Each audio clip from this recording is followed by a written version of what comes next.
O autoconhecimento é a chave do equilíbrio emocional. Ele é fruto da autoanálise e de uma reflexão profunda sobre quem está dentro de você, sobre o que te faz pensar, agir, amar, sofrer, vibrar, sobre o que te traz alegria e tristeza. O autoconhecimento. Esse pensamento é de Abílio Diniz, um grande líder empresarial. E ele nos chama a atenção da importância de nós nos conhecermos.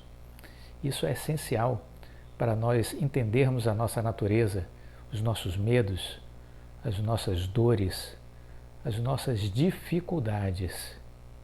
Conhecer a si mesmo é essencial para que a gente possa construir uma trajetória de sucesso. Procure, portanto, mergulhar dentro de si. Procure encontrar a resposta para os seus receios, os seus temores, as suas inseguranças, encontrar a razão das suas fragilidades. Tudo isso é muito importante. É um processo de construção ou de desconstrução. O fato é que se você quiser ter sucesso lá fora, é preciso primeiro ter sucesso consigo mesmo. Ou seja, você precisa se entender, precisa encontrar as razões, as justificativas para as suas forças e para as suas fraquezas, para as suas alegrias e para as suas dores. Isso é autoconhecer-se. E nós precisamos fazer, todos nós, sem exceção, essa viagem ao nosso mundo interior. É um mundo de descoberta, mas que com certeza vai nos levar adiante, vai nos permitir avançar, descartando muitas das coisas que nós carregamos nos nossos ombros, que são absolutamente desnecessárias. Sentimentos ruins, arrependimentos, mágoas, receios, temores, muita coisa que a gente carrega ao longo da vida, mas que não nos pertence.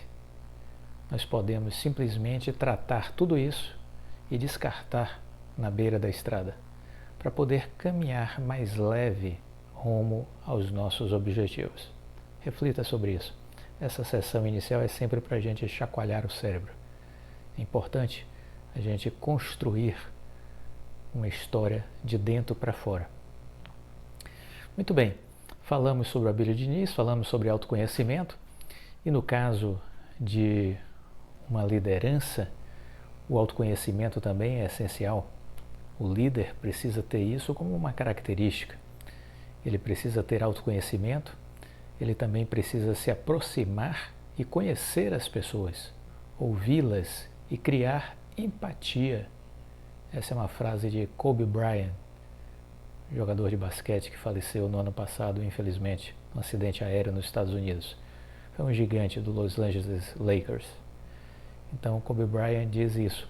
O autoconhecimento, ele para a liderança, ele é essencial porque você precisa se aproximar e conhecer as pessoas, ouvi-las, criar empatia. Precisamos aprender a fazer isso, sobretudo se queremos desenvolver a nossa capacidade de liderança. Sim, porque a liderança ela é um processo de aprendizagem, de desenvolvimento. Uma frase que eu gosto muito do Rony Meisler, dono da Reserva, ele agora é acionista, vamos dizer assim, minoritário, porque ele vendeu parte importante da empresa para o grupo Arezzo. Mas ele diz assim: quando é para acontecer, até quem tenta atrapalhar ajuda. Então é isso. Existe um momento em que o universo conspira a nosso favor e não importa se existe alguém que possa estar querendo puxar o nosso tapete, nos atrapalhar. É como aquela coisa da roda, né? Ganhou tamanha energia, tamanha velocidade, aquele exemplo da roda do Jim Collins que a gente trabalhou ao longo dessa semana, em especial na sexta-feira, essa ideia, que chega um momento que você ganha uma velocidade e esse movimento entra num processo de ruptura. Então, quem quiser atrapalhar não vai conseguir, porque a coisa ganhou uma dimensão tal que ela vai continuar agora por conta própria, né? Então, o sucesso vai acontecer, independente de qualquer coisa.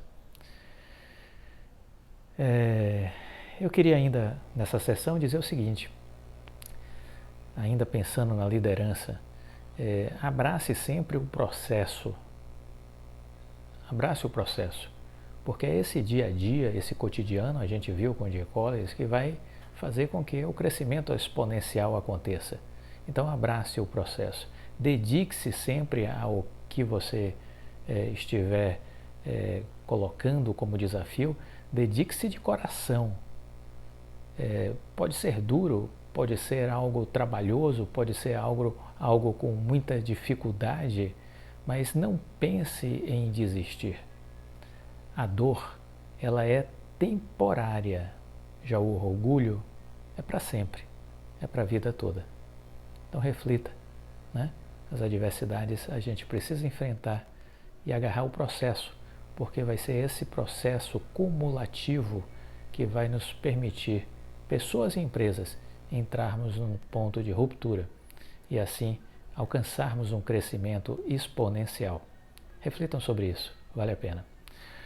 Para terminar essa sessão, eu queria dizer que a Disney está com vagas de emprego.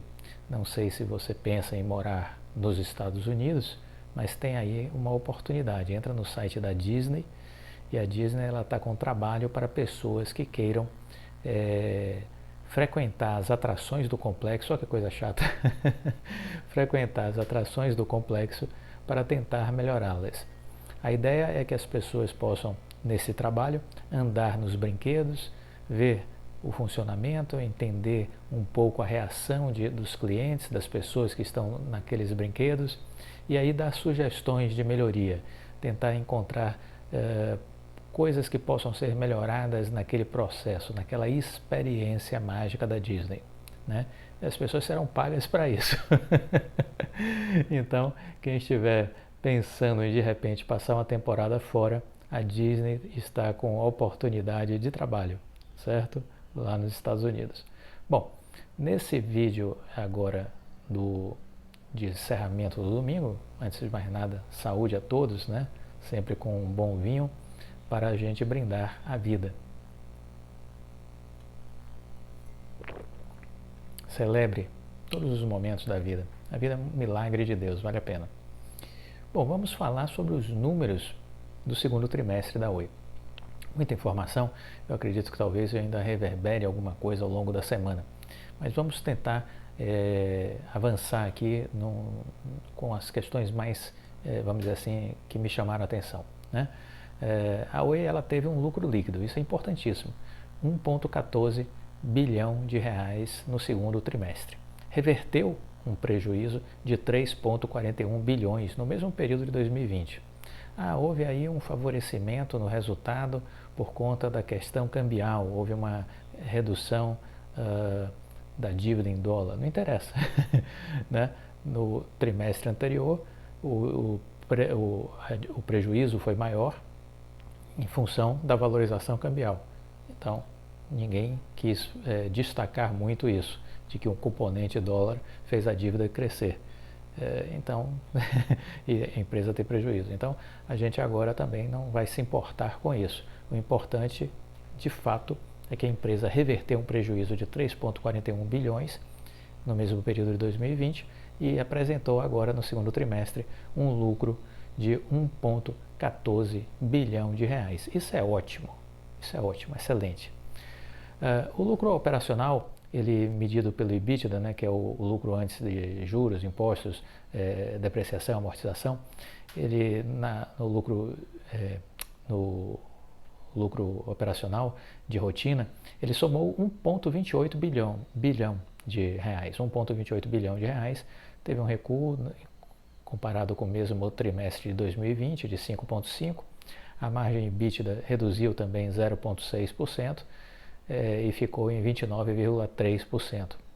A receita líquida totalizou 4,39 bilhões. Então é o que temos aí de receita líquida, uma queda de 3,4%, e vale dizer que o encolhimento do lucro operacional ele é explicado pela redução de receita, em especial do segmento móvel, da Oi Móvel, né, pré-pago, que compõe receita de operações que estão sendo descontinuadas, que é aquela operação que a Oi está vendendo para TIM, Claro e Vivo, né?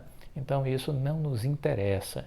Na verdade, simplesmente é isso. Não nos interessa falar de Oi Móvel, porque ela não existirá mais dentro da estrutura da Oi. Com relação à fibra, isso nos interessa. No segundo trimestre, a empresa cresceu de forma muito forte, expansão muito forte no segundo trimestre de 2021. A rede de acessos de FTTH, né? O trimestre encerrou com 12 milhões de casas passadas com fibra, 12 milhões de casas passadas. Foi adicionado, portanto, 1,5 milhão de novas casas passadas à base de referência da Oi. Isso significa dizer que foram 507 mil casas passadas por mês, né, no trimestre. 507 mil casas passadas por mês. É muita coisa. É um número fortíssimo, impressionante.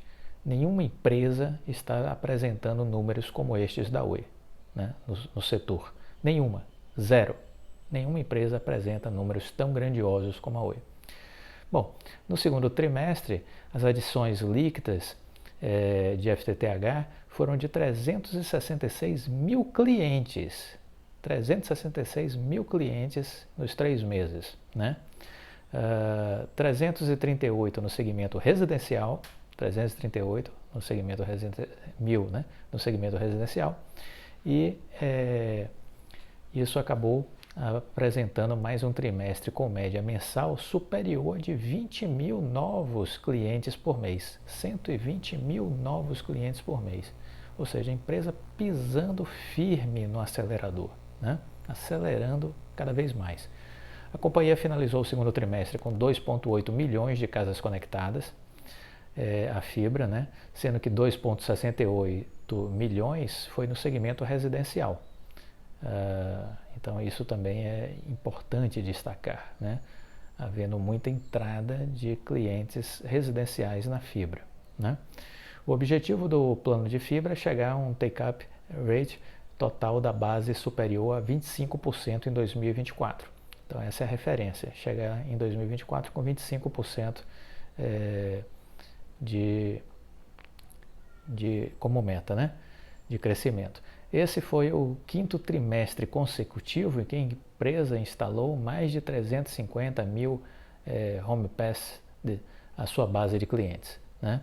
A estratégia de comercialização e venda dos planos de maiores velocidades continua a obter resultados expressivos, e a fibra já representa 52% das unidades geradoras de receitas residenciais.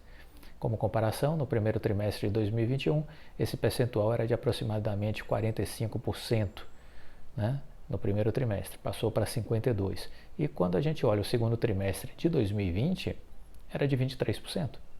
Então, continua crescendo rápido, né? Mais do que dobrou. Neste segundo trimestre de 2021, 9,6% dos clientes de fibra possuíam planos de 400 megabytes ou superior. Então, está qualificando também a base de clientes, né? Com pacotes mais interessantes. Neste trimestre, 16% dos novos planos comercializados foram de 400 megabytes ou superior. A fibra já se encontra presente em 148 municípios do Brasil. Neste universo, o market share da Oi já é superior a 25% em média. A receita de fibra atingiu 691 milhões de reais no segundo TRI, sendo 654 milhões provenientes de clientes residenciais e 37 milhões de empresas. Já o crescimento anual de 181,5%.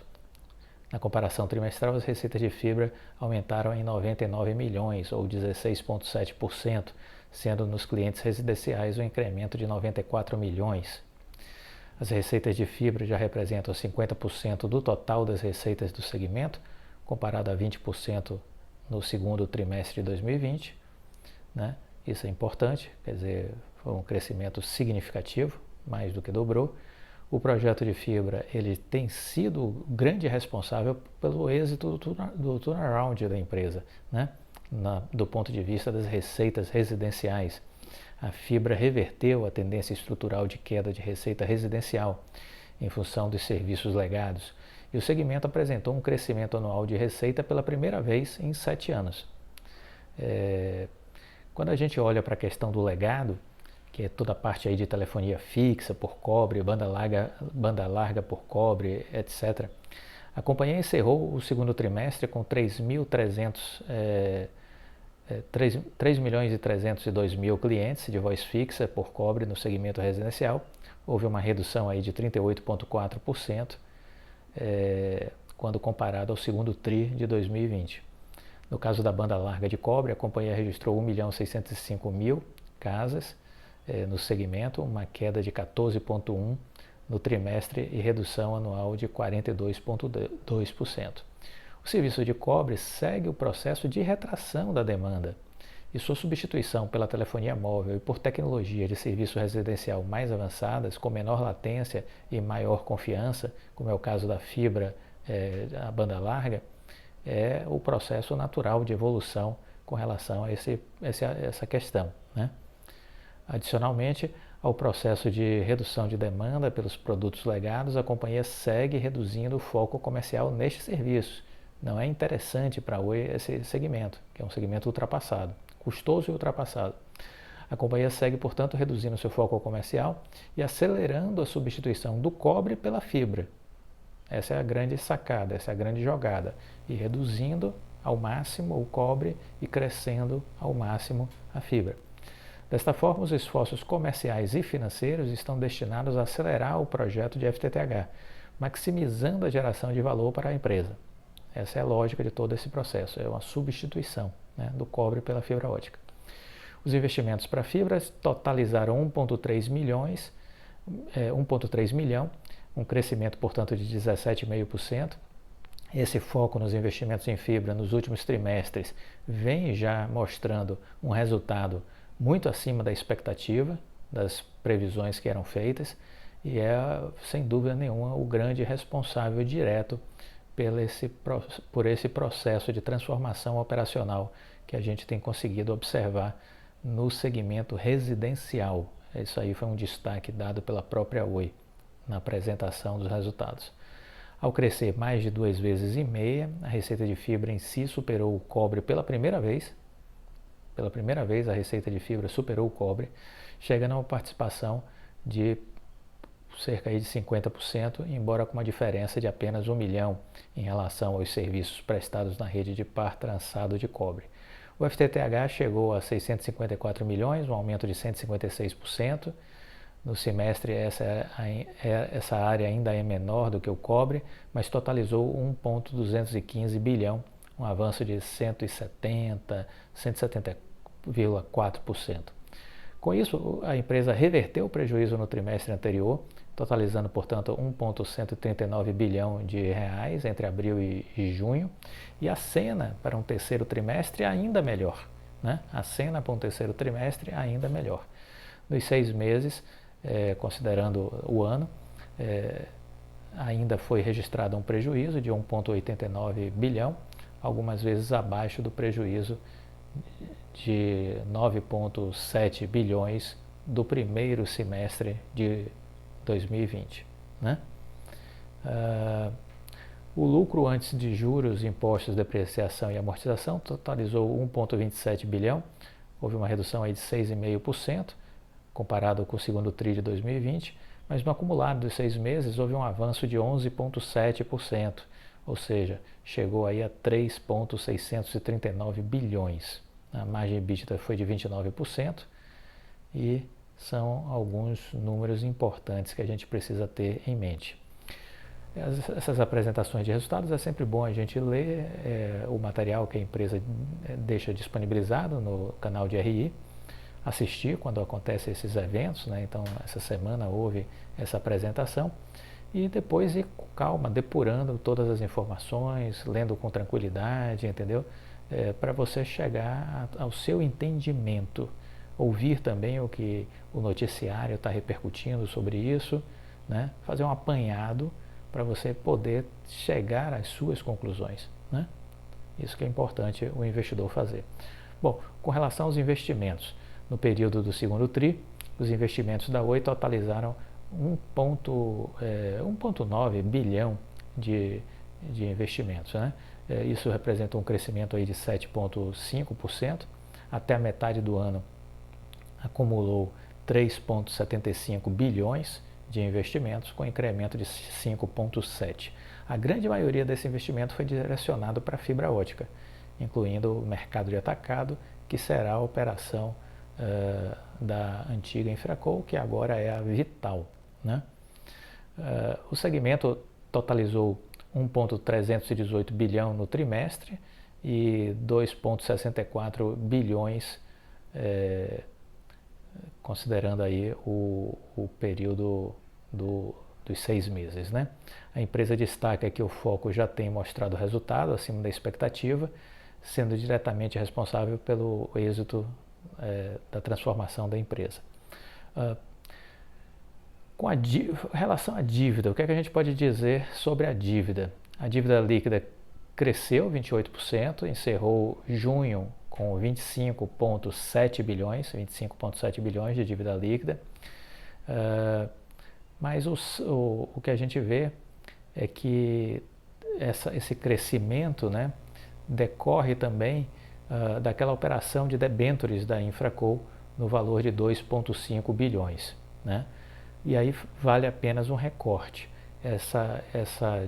Esse valor de 2,5 bilhões, que foi uma dívida contraída pela Oi em nome da Infraco à época, e agora Vital, esse valor será restituído à Oi. Esses 2,5 bilhões serão restituídos à Oi, zerando aí essa operação, entendeu?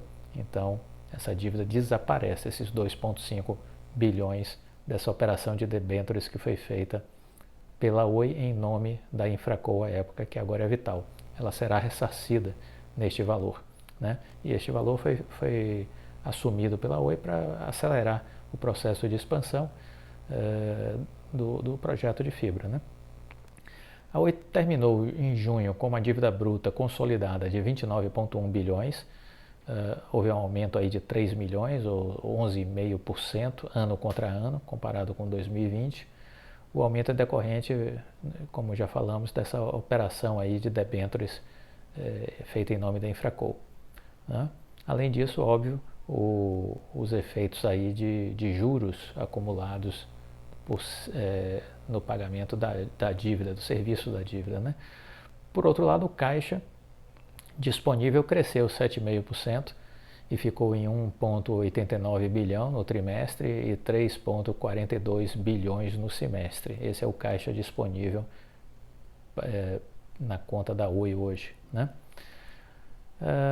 Que mais a gente poderia destacar? Olhando a receita líquida da operadora somou 4,3 bilhões, teve uma queda de 3,4%, comparado com o segundo trimestre de 2020, quando tinha tido uma receita de 4,5 bilhões. Segundo a Oi, a receita líquida ela foi impactada basicamente no segmento B2B, em função desse universo aí corporativo, né? Porque houve uma retração de 10,6% e a justificativa aí é a própria questão da pandemia, das restrições, do isolamento, né? Isso tudo contribuiu para essa redução. Por sua vez, quando a gente olha para as questões do lado operacional, vale a gente aqui voltar a reforçar que a Oi, ela nessa parte de fibra teve um crescimento muito forte, e quando a gente olha para a Oi Soluções, que muitas vezes esquecida, a Oi Soluções ela lançou a sua nova marca, né, nesse segundo trimestre. Ela está se posicionando como uma integradora e provedora de soluções digitais de telecomunicações e de TI, tecnologia da informação, prestando serviços de consultoria, serviços personalizados de acordo com cada cliente que demande o seu serviço. Possui já uma estrutura de 45 mil clientes no seu portfólio, né? E oferecendo aí muitos produtos, serviços e assessoramento, né, nessa área de gerenciamento de rede, de cibersegurança, né, de toda essa questão aí de digitalização das estruturas das empresas. Essa é aí, vamos dizer, a linha de atuação da Oi Soluções. As receitas do segmento corporativo, elas acabaram sendo impactadas com a piora do cenário econômico do Brasil, como resultado das restrições impostas pela pandemia do Covid, e em linha com o trimestre anterior, a receita continuou sofrendo impactos consequentes da segunda onda de Covid. Novamente, a receita de dados e serviços legados do cobre foram impactadas, em especial por renegociações com algumas empresas e governo, sofrendo uma redução de preço. Já as receitas de TI, que são foco da companhia para o turnaround do segmento, apresentam um crescimento sequencial ainda tímido, pois os players desse mercado aguardam sinais mais sólidos de recuperação econômica para voltarem a investir em seus projetos. Então, muitas empresas pisaram no freio e estão aguardando ter certeza de que o cenário econômico vai realmente melhorar e assim poder novamente retomar os investimentos.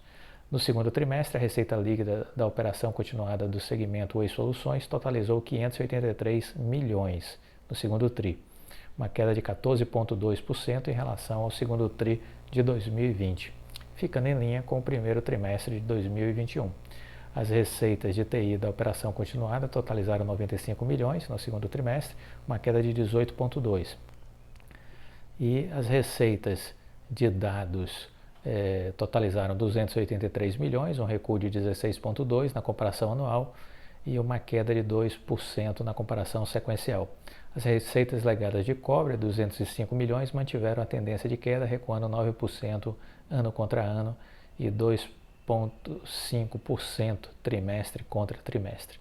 Então, alguns números, né, que foram objeto da apresentação da Oi com relação a esse trimestre. Aí várias notícias saíram, vários analistas se manifestaram, e eu trouxe aqui apenas uma notícia porque tem uma análise feita pelo próprio BTG sobre esses dados, né? Então eu queria aqui compartilhar com vocês. Após a divulgação dos resultados, o BTG Pactual disse ver as ações da Oi negociadas com um desconto excessivo, foi o que disse o BTG, na sua área de corretora, né? Então, considerou um desconto excessivo em relação às ações da Oi. E enxerga um bom potencial de alta, disse os analistas. A operadora, aí eles comentam, né, sobre os lucros, o lucro líquido de 1,1 no segundo trimestre, que reverteu o prejuízo, e aí ele comenta também sobre a receita,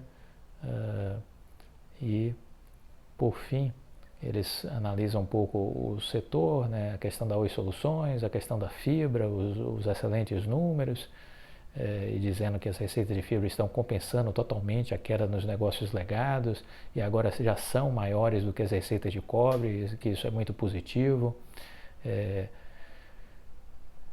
Que mais? Aí ele diz, nos valores atuais a gente vê as ações da Oi com desconto excessivo. Estamos confiantes de que a venda da operação móvel e da empresa de infraestrutura será concluída de forma satisfatória e prevemos um bom crescimento proveniente dos negócios de fibra da empresa. O BTG tem recomendação de compra para a operação da Oi com o preço-alvo de R$ 2,30. Né? Essa é a projeção do BTG. Agora, essa projeção do BTG de 2,30, eles também destacam que eles estão considerando apenas para um cálculo a participação da Oi nos 42% da Infraco. Ou seja, eles não estão ainda observando o potencial do outro lado, do que está ali na Oi Soluções, na Oi Cliente. Eles não estão olhando essa outra parte da Oi. Olharam apenas o lado da Infraco, agora da Vital, né? E tudo relacionado a esse assunto fibra ótica. E aí eles arbitraram um valor de 2,3, né, para o valor, o preço-alvo que eles colocaram, 2,30, né, preço-alvo. Bom, então fica aí essa observação feita pelo BTG. O que precisamos entender? Eu me lembro muito de uma frase da Camille Faria, numa live recente, que ela disse que o valor da Oi é muito complexo, né? As pessoas estão se batendo sem conseguir entender o real valor da Oi. Então, o que eu vejo é assim, quando eu vejo um analista do próprio BTG, porque lembremos, quem está transacionando com a Oi é o banco. Aí a corretora do BTG é outra coisa. É outra coisa. Pertence ao banco, sim, mas ela tem uma atuação independente. Ela não participa das negociações do banco com quem quer que seja. Entendeu? Ela é tratada de forma separada. Então eles fazem análise com base nas informações que eles têm. E muitas das informações que estão sendo processadas dentro do banco com relação à parceria do banco com a Oi, na Vital, isso é tratado de forma dentro de 4 paredes. Isso não chega para a corretora. Então muitas das informações que a corretora tem são as informações que o mercado também tem. Então é importante entender isso. Pode parecer esquisito, mas é o que fica muito claro quando eu vejo algumas análises da área de corretora do BTG. Entendeu? Eles têm as mesmas informações que a Ágora tem, que o Credit Suisse tem, enfim, que as outras corretoras têm. Então, é importante ter essa noção, né, de que uma coisa é uma coisa, outra coisa é outra coisa. E aí a gente vê que, de fato, existe uma complexidade que muita gente ainda não consegue enxergar o valor efetivo da ação qual é o possível preço dessa ação da Oi, né? Então uns falam em 2,30, a Ágora continua falando em 3,20, né? Já tem outros analistas que falam em 3,50, R$ 4, R$ 5. E aí a gente vai nesse vamos dizer assim, nesse mundo de palpites, né? Fundamental é a gente tentar encontrar nessa saída do processo de recuperação judicial o valor patrimonial da empresa, ou seja, quanto vale tudo que a Oi tem, né? Seus 42% de participação na Vital, mais tudo que ela tem de patrimônio, de marca, de conhecimento, enfim, qual é o valor de todo esse intangível e tangível que está na Oi. Isso é importante porque, veja vocês, lá atrás, quando a empresa entrou em recuperação judicial, Arthur Andersen chegou a fazer um estudo e disse, olha, a Oi vale aí na casa de 42, 45 bilhões de reais em valor patrimonial. Muito bem, a gente precisa saber agora quanto vale a Oi na saída da recuperação judicial. A minha estimativa são 30 bilhões. Essa é a minha estimativa, 30 bilhões. Aí fazendo aquela conta de padeiro, dividindo pelo número de ações, eu já tenho R$ 5 por ação. Ponto. Então esse é o meu número. 30 dividido por 5,9, vamos arredondar 6, vai dar R$ 5. Então a gente já tem aí um possível número como uma referência. Só assim que a gente define preço? Não, não é assim só. Tem outros fatores. Por exemplo, eu posso fazer um fluxo de caixa projetado, né? E posso ver o quanto nos próximos anos essa empresa vai estar gerando de riqueza. E aí a gente tem um cenário muito interessante. A gente está olhando para os próximos 3 anos e dizendo, olha, em 2024 essa empresa vai estar com receita, só a nova Oi, 15,5 bilhões de reais. E eu não estou nem colocando a Vital nesse processo, porque a Vital vai gerar dividendos. Quanto será esses dividendos que a Vital vai dar para a Oi? É uma outra pergunta que não se tem ainda uma resposta, né? Quando você olha um estudo que eu já não uso como referência, mas que foi um estudo feito pela Ernst Young, ele falava que haveria, a partir do momento que avançasse o processo de reestruturação, haveria, e com a questão da unidade de fibra, né, que haveria, num ponto futuro, o pagamento de dividendos, que anualmente estaria vindo da Vital para a Oi, que em algum momento começaria a chegar na casa do bilhão de reais. Então, essa é uma outra referência que a gente tem. Então, temos tudo isso como cenários futuros que a gente deve estar sempre mapeando, procurando trazer para o nosso radar, né? Essa possibilidade de receita futura da empresa, ano após ano, esse recebimento de recursos da Vital, né, de distribuição de lucro, o possível IPO da Vital em 2025, um cenário de crescimento em outras áreas, né, da Oi Soluções, saindo de 1 bilhão em 2020 para 2,6 bilhões de geração de receita, é a estimativa do Rodrigo Abreu. Novos negócios, que ele coloca em 1,5 bilhão, mas que pode ser mais, negócios aí na área de serviços financeiros, de educação, de saúde, que a Oi pode estar estruturando. E o próprio valor os créditos tributários, 14 bilhões de reais, a questão da arbitragem, que pode ter um saldo positivo em favor da Oi também na casa de alguns bilhões.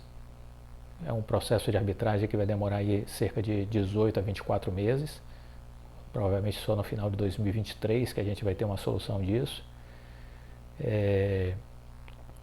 Aí considera tudo isso, e isso a gente vai tentando encontrar um caminho para olhar o preço. Uma série de coisas que vão acontecer, né? O fluxo que essa empresa vai receber de investimentos, de atenção de investidores a partir da sua saída da recuperação judicial, a entrada dos grandes fundos, isso vai mexer com o papel, vai gerar fluxo, fundos de investimentos, fundos de pensão, que obrigatoriamente vão comprar as ações da Oi, porque em menos de 90 dias ela vai estar dentro do Ibovespa e aí eles são obrigados a comprar as ações das empresas que estão dentro do Ibovespa. Então eles vão se antecipar, vão começar a comprar logo na saída da recuperação judicial para pegar o preço mais descontado, né? Então tem esse movimento que vai haver com a saída da recuperação judicial, tem um movimento que vai haver com a entrada da ação da Oi no índice Ibovespa, né? Tudo isso são forças que vão estar aí trabalhando com relação ao preço. A gente precisa entender tudo isso, né? Uma outra coisa que é sempre bom a gente refletir, por que as apresentações da Oi, o Rodrigo Abreu, faz sempre em inglês? Você já parou para pensar sobre isso? Ele já sabe que os grandes fundos de pensão, os grandes fundos de investimentos vão comprar a Oi. Isso ele já tem certeza, que basta sair da recuperação judicial que esse fluxo vai acontecer. Mas o que ele com certeza está fazendo ao colocar todas as suas apresentações em inglês e num ambiente controlado de perguntas e respostas, onde ele responde sempre a bancos de investimentos estrangeiros. Vocês já pararam para prestar atenção nisso? Nessa última apresentação foi o JP Morgan, parece, e o UBS. Então, sempre são bancos de investimentos que fazem as perguntas. Morgan Stanley, Goldman Sachs, sempre são esses. Por quê? Porque ele está conversando com um investidor estrangeiro.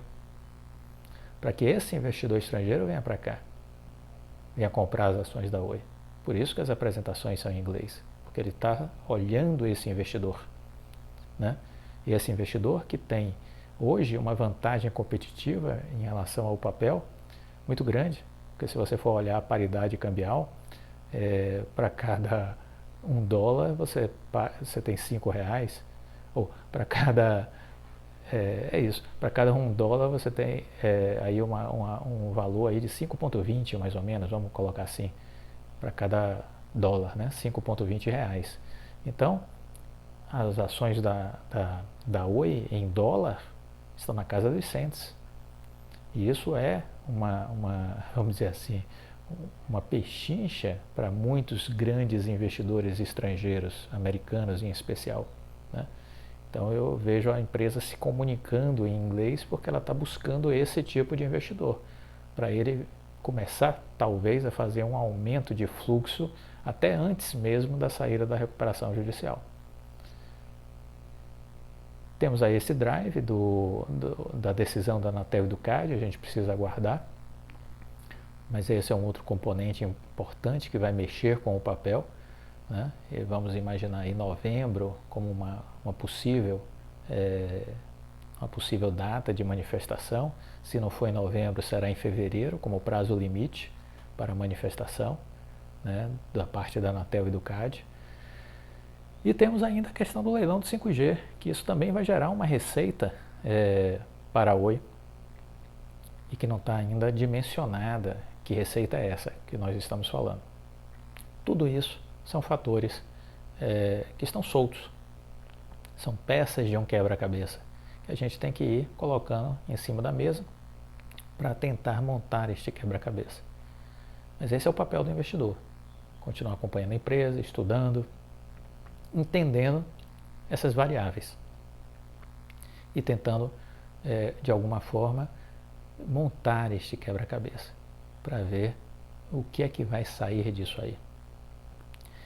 Falamos nessa semana, em diversos vídeos, a importância dos processos cumulativos, né? Trouxemos a ideia do Jim Collins para mostrar um pouco isso, de que há um processo cotidiano que as empresas vão fazendo todos os dias e que um belo dia essa empresa entra num movimento de ruptura. Isso acontece com todas as empresas que têm crescimento exponencial.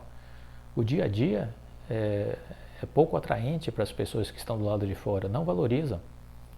Era assim que acontecia com a Magazine Luiza lá atrás, em 2015. Só quem percebeu o que estava acontecendo foi quem foi lá dentro, foi o Henrique Breda, com os sócios dele, que foram visitar. E aí sim ele percebeu que tinha algo diferente acontecendo e que aquela empresinha largada na beira da estrada seria um grande foguete. Eu acredito que está acontecendo a mesma coisa com a Oi. Ninguém está indo para dentro da Oi, visitar a Oi, ver o que está acontecendo lá dentro. E fica do lado de fora só achando que a empresa não vale absolutamente nada. Não faz sentido. Não faz sentido. Então sim, é esse cotidiano que vai fazer a diferença no futuro, né? Há um cenário de coisas positivas, há um cenário de alternativas, de possibilidades, que tudo isso em algum momento dá liga, tudo isso em algum momento se conecta, e aí há uma explosão de valor. Vamos aguardar, vamos nos manter, vamos dizer assim, conscientes de tudo, estudando tudo e acompanhando o dia a dia da empresa, porque isso também nos interessa. Sobretudo escutando os líderes, né? O que o Rodrigo Abreu fala, as outras pessoas da empresa, porque essa escuta qualitativa é importante para a gente ir, vamos dizer assim, dosando a nossa estratégia. Bom, esse foi o vídeo de hoje, é um vídeo mais informativo com relação a números, e vale a pena depois tomar nota desses números todos, ter isso como um material de consulta, né? Mas o fundamental é entender que estamos num longo caminho, mas o mais importante é que o capítulo da recuperação judicial está se encerrando. Vamos imaginar que a história da Oi seja feita em vários volumes. Estamos no volume recuperação judicial. Neste volume recuperação judicial, estamos agora no último capítulo. Depois dele, não tem mais nada sobre essa história da recuperação judicial. A gente vai iniciar a escrita de um novo volume. Esse novo volume é o pós-recuperação judicial. É isso que a gente precisa entender. Bom, espero que você tenha entendido um pouco esse conceito, essas dinâmicas que a gente aqui comentou e que reflita sobre sua estratégia. qual a estratégia correta, a que lhe deixa tranquilo. Se você está angustiado com sua estratégia de investimentos em Oi, você precisa resolver isso, né? De repente a Oi não é uma empresa para você. Reflita, né? Somos as nossas escolhas. Importante é ter tranquilidade. Importante é não adoecer na bolsa, porque a bolsa foi feita para a gente ser feliz e não para ficar doente, estressado, infartar, ter um AVC. Não é para isso que a bolsa foi criada. Por isso que eu sempre insisto que a gente precisa mudar a mentalidade e começar a pensar como os ricos, que os ricos pensam de uma maneira muito diferente do pobre e da classe média, muito diferente. E a gente precisa pensar como eles. Bom, com isso a gente encerra esse vídeo. Deixe o seu like, compartilhe com os amigos e uma frase para a gente refletir, para abrir a semana. Na plenitude da felicidade, cada dia é uma vida inteira. Na plenitude da felicidade, cada dia é uma vida inteira. Portanto, aproveite o dia, aproveite a vida, viva intensamente e seja feliz. Porque nós existimos para ser felizes. Um brinde a todos, fique com Deus, uma ótima semana e até a próxima. Tchau.